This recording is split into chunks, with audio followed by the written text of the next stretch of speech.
আমি আজকে একটু জাস্ট কম সময়ের জন্য এসেছি মেইনলি বলার জন্য যে আমরা এর আগের ভিডিওটা আমি একটা করেছিলাম যে স্বরাষ্ট্র উপদেষ্টা বলেছে যে কোনো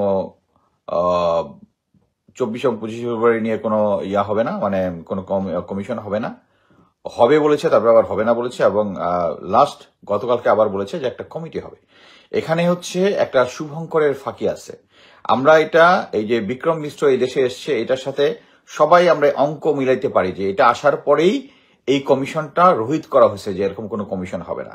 এখন আমরা যখন এটা নিয়ে প্রেসার দিলাম, রিটায়ার্ড অফিসাররা একটা এটা নিয়ে ভোকাল হলাম, তখন বলতেছে যে হ্যাঁ এখন কমিটি হবে। বাট একটা জিনিস বুঝতে হবে যে শেখ হাসিনার আমলে যখন বিডিআর পিলখানার পরে যে জিনিসটা হয়েছিল তখন একটা কমিটি গঠন করেছিল, এই লেফটেন্যান্ট জেনারেল জাহাঙ্গীর স্যারের আন্ডারে একটা কমিটি হয়েছিল। সেই কমিটি যে সমস্ত সমস্যা ফেস করছে সেগুলো বলি। সমস্যা হচ্ছে যে তার এখন নানকের সাথে কথা বলতে হবে, তারপরে এরা বিদেশে পাঠাই দিচ্ছে, তাপসের সাথে কথা বলতে হবে, এনটিএমসি থেকে কল লিস্ট লাগবে, কোনো কিছুই তাদেরকে সাপোর্ট দেওয়া হয় নাই, কোনো কিছু দেওয়া হয় নাই। এর কারণ হচ্ছে ওটা ছিল কমিটি এবং শেখ হাসিনা চায় নাই। এবং এট দ্য সেম টাইম এখনো যদি এটা কমিটি করা হয় তাহলে যেটা হবে, প্রথমে আমাদের বুঝতে হবে যে কমিটি এবং কমিশনের মধ্যে পার্থক্য। একটা হচ্ছে কমিটি যেগুলা হয় এগুলার মধ্যে কোনো তাদেরকে বলে দেওয়া হবে সুনির্দিষ্ট যে এই থেকে এর মধ্যে, যেমন সংসদীয় বিভিন্ন কমিটি আছে, এইগুলো আছে, এদেরকে বিভিন্ন জিনিস তারা তদন্ত করবে, এটা নিয়ে অ্যানালাইসিস করবে, করার পরে তারা একটা ফাইন্ডিংস দিবে। তারা যে ফাইন্ডিংসটা দিবে এটা সরকার নিতেই হবে এমন কোনো বাধ্যবাধকতা নাই। সো এখানে একটা কমিটি করে যদি একটা ইনভেস্টিগেশন করে তারা একটা রিকমেন্ডেশন দিল এবং এটা সরকার নিতে বাধ্য না। সো এই জন্যই কমিটিটা করেছে। হোয়ারেস কমিশন যদি হয়, যে যেমন গুম খুন কমিশন যেটা হয়েছে, তারপরে বা দুর্নীতি দমন কমিশন, এগুলো হচ্ছে লং টার্ম এবং এটার ওয়েটেজ অনেক, ওইটা থেকে কমিটি থেকে অনেক, কমিটি হচ্ছে স্বল্প স্থায়ী কোনো কিছু, তারা কমিটি করে অ্যানালাইসিস করে রিপোর্ট দেওয়া শেষ। কিন্তু কমিশনটা হচ্ছে দীর্ঘস্থায়ী এবং ইনডেপথ। এবং একটা কমিশন যখন এটা করবে তখন সে ইচ্ছা করলে এনটিএমসি থেকে এটি ইনভেস্টিগেশনের জন্য বিভিন্ন লোকজনকে ডাকতে পারবে, সে যে পদেরই হোক, সে ইচ্ছা করলে ডক্টর ইউনুসকেও ডাকতে পারবে তার এখানে সাক্ষী দেওয়ার জন্য। সো এখানের মধ্যে একটা বিশাল শুভঙ্করের ফাঁকি দেওয়ার চেষ্টা করতেছে আমাদের স্বরাষ্ট্র উপদেষ্টা। এবং আমরা ক্লিয়ারলি বুঝি, যেহেতু এর আগের কমিটিটা উনি প্রধান ছিলেন এবং উনি শেখ হাসিনার, আমরা মানে স্যারকে এটা বুঝতে হবে যে আপনি যেটাই করেন আমরা এটা মেনে নিব যে ওই সময় আপনার হাত পা বাঁধা ছিল, আপনি চাননি কোনো কনফ্লিক্টে যেতে, কিন্তু এখন তো আপনার সামনে কোনো কনফ্লিক্ট নাই। সো আপনি কেন ভারতের প্রেসারে মানবেন? এবং এটা কিন্তু শেষ পর্যন্ত কিন্তু আপনি নিজের ঘাড়ে জিনিসটা নিয়ে আসবেন। আইন উপদেষ্টা কিন্তু অলরেডি আপনার ঘাড়ে দোষটা কিন্তু চাপিয়ে দিয়েছে। সো এটা বুঝতে হবে যে আমাদেরকে কমিশনের, একটা কমিশন হওয়ার পরে তার যে ব্যাপ্তি এবং তার এটার সাথে আইনি একটা অবকাঠামো থাকবে এবং এটার মধ্যে সরকারকে এটা কমিশনের আদেশ মানার একটা বাধ্যবাধকতা আছে, কমিটির নাই। সো আমরা কোনো কমিটি মেনে নিব না। 5 দিন সময় দিয়েছেন আপনারা, কাইন্ডলি এটাকে কমিশন, এবং আরো একটা ইম্পর্টেন্ট জিনিস হচ্ছে কমিশন হলেই হবে না, এটাকে যদি আপনারা এখন আওয়ামী লীগ আমরা একজন জেনারেলকে দেন, একজন সচিবকে দেন, তাইলে তো হবে না। ওই আমলের মোট কথা হচ্ছে বাছাইকৃত। আমি মনে করি যে এটা সবচেয়ে বেস্ট হবে হচ্ছে Hasan Nasir sir, brigadier Hasan Nasir sir এটার সাথে অনেক ধরে কাজ করতেছে, সেই যেহেতু আগের কমিটিতে ছিল, হয়তোবা এই কমিটিতে নেওয়ার ব্যাপারে তার একটা বাধ্যবাধকতা থাকতে পারে। কিন্তু আমার মনে হয় স্যারের অ্যাডভাইস নিয়ে আমি নিজে চোখ বন্ধ করে মনে করবো যে মেজর জেনারেল এএলএম ফজলুর রহমানকে প্রধান হিসাবে, এবং আরো অনেকজন আছে, আমি মনে করি অনগ্রাউন্ডে যেহেতু ওখানে কাজ করছেন হাসান নাসির স্যার, স্যারের অ্যাডভাইসে অ্যাটলিস্ট এই কমিটি গঠন করার আগে আমরা যেন শুনি না যে হঠাৎ করে মানে কিছু লোককে আপনারা জাস্ট হঠাৎ করে দিয়ে দিলেন যার ব্যাকগ্রাউন্ডে সামথিং ঘাপলা আছে, যারা ভারতের হেজিমনির কাছে মাথা নত করবে। একটা জিনিস মনে রাখবেন, আমি যে গত ইয়াতে বলেছিলাম যে বিক্রম মিশ্র সেনাপ্রধানের সাথে দেখা করেছে, ইট ইজ ফার্দার কনফার্ম। কিন্তু আমি যেটা বলতে চাচ্ছি সেটা হচ্ছে এইটার কারণটা কিন্তু আরো ওয়াইড। সেনাপ্রধান এবং বিক্রম মিশ্র ভালো মতোই জানে যদি তারা একটা মিটিং করে এবং এরকম একটু লুকাবাছা করার চেষ্টা করে, এটা শেষ পর্যন্ত এটা গোপন থাকবে না। সেনাপ্রধান চরমোনায়ের পীরের সাথে করছে, ওইটা তো আমি নিজে এক্সপোজ করে দিছি। সো এরকম একটা বড় জিনিস তো আমার আগে সাংবাদিকরা পেয়ে গেছে এই জিনিসটা, যে এই গ্যাপের মধ্যে কোথায় আছে। সো তারা ভালো মতো জানে ইনফরমেশনটা ইয়া হবে, বাট তাদের যে মেইন এইম ছিল সেটা হচ্ছে দেশের জনগণকে বোঝানো যে স্টিল সেনাপ্রধান এক যে big stake holder. Mind it, আমাদেরকে বোঝাচ্ছে যে এখন যে পরিস্থিতি চলতেছে, আমি মনে করি প্রফেসর ইউনূস এবং তার সরকার দিন দিন পাওয়ার গেইন করতেছে, জেনারেল ওয়াকার গেইন মানে পাওয়ারটা লুজ করতেছে। এই সময় একটা ইয়া দেওয়া, কি বলে, একটা মেসেজ দেওয়া যে বিক্রম মিশ্র এসে সেনাপ্রধানের সাথে দেখা করে মানে he is one of the biggest stake holder. হবে না, এই জিনিসটা মেনে নেব না আমরা।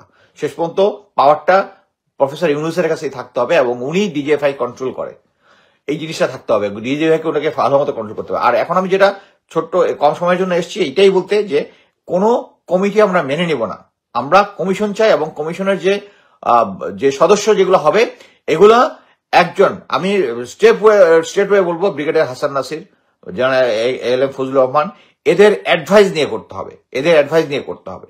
ধন্যবাদ।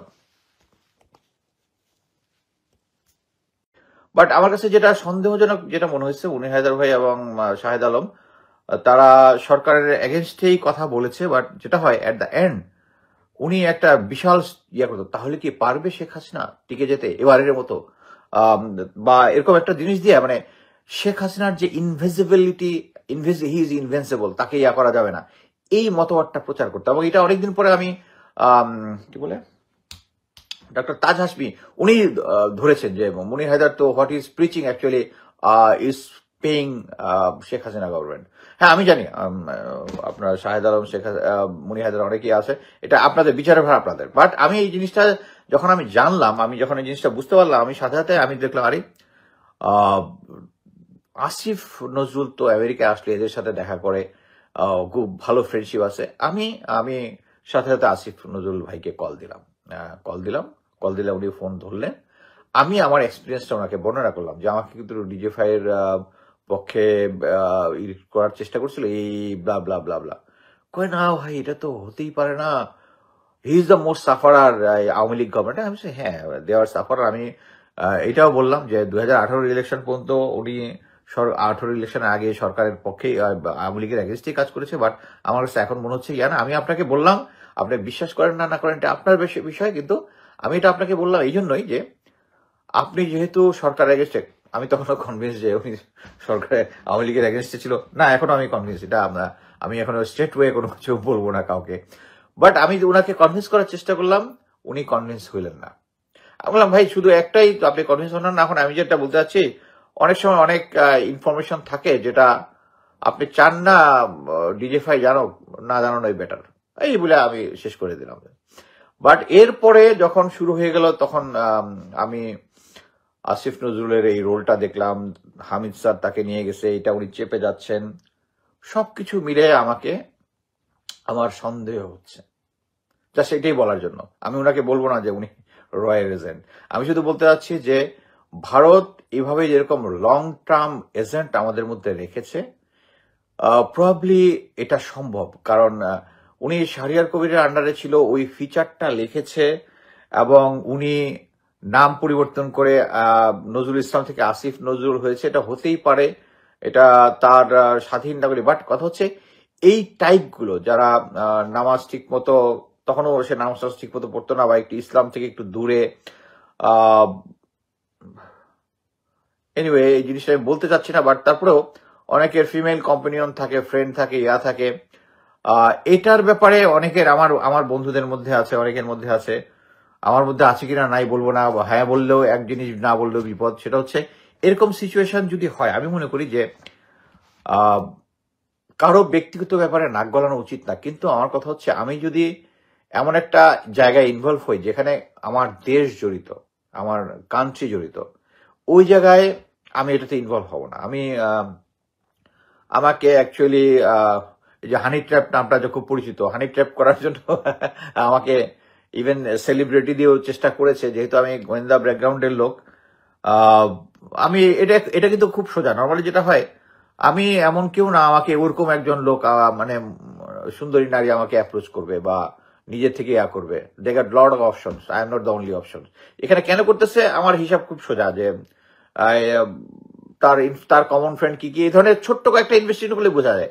So I was very formal with them, মানে আমাকে পারে নাই, আমাকে আমাকে অনেক সময় অনেক ভিডিও কল টল দিয়েছে, টিয়া দিয়েছে। বাট কথা হচ্ছে আমাদেরকে, আমি কেন, কারণ আমি জানি আমি খুব স্ট্রংলি যেহেতু ফেসবুকে কথা বলি, সরকার এগেনস্টে কথা বলি, সমালোচনা করি, সো করলে আমার উইকনেস বের করার চেষ্টা করবেই লোকজন, করবেই। হ্যাঁ, অ্যাটলিস্ট আমি যতটুক চেষ্টা করি যাতে এগুলোর মধ্যে না ইনভলভ হইতে, যাতে আমার নামে স্ট্রেট হয়ে। আর আমাদের যে বাঙালিদের যে সব, সেটা হচ্ছে ওকে ওর এই আলুর দোষ আছে, অথবা